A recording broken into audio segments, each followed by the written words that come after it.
প্রতিদিন বাড়ছিল বিনা টিকিটের যাত্রীদের যাতায়াতের সংখ্যা।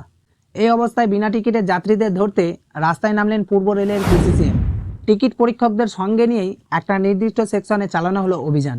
টিকিটবিহীন যাত্রা বন্ধ এবং রেলওয়ে নিয়ম মেনে চলা নিশ্চিত করার জন্য পূর্ব রেলওয়ে গত কয়েকদিন ধরেই সকাল 10টা থেকে 6টা পর্যন্ত হাওড়া ডিভিশনের অধীনে রামপুরহাট স্টেশন, পাকুড় স্টেশন এবং রামপুরহাট ও পাকুড় সেকশনে চলমান ট্রেনগুলিতে টিকিট চেকিং অভিযান পরিচালনা করেছে।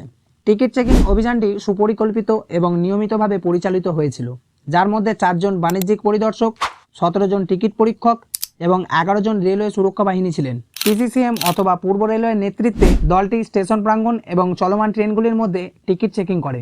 এই অভিযানে মোট 368টি টিকিট অনিয়মের ঘটনা জানা গেছে, যার মধ্যে 144টি টিকিটবিহীন যাত্রার ঘটনা অন্তর্ভুক্ত রয়েছে। অভিযান চলাকালীন মোট 1,66,260 টাকা জরিমানা আদায় করা হয়েছে। পূর্ব রেলের পিসিসিএম জানিয়েছেন, বিনা টিকিটের ভ্রমণ আইনত অপরাধ। পূর্ব রেলওয়ের এই সিদ্ধান্ত কি বিনা টিকিটের যাত্রীর সংখ্যা বন্ধ করতে পারবে? কমেন্টে জানান। আর এই রকম আপডেট পেতে চ্যানেলটি সাবস্ক্রাইব করে রাখুন।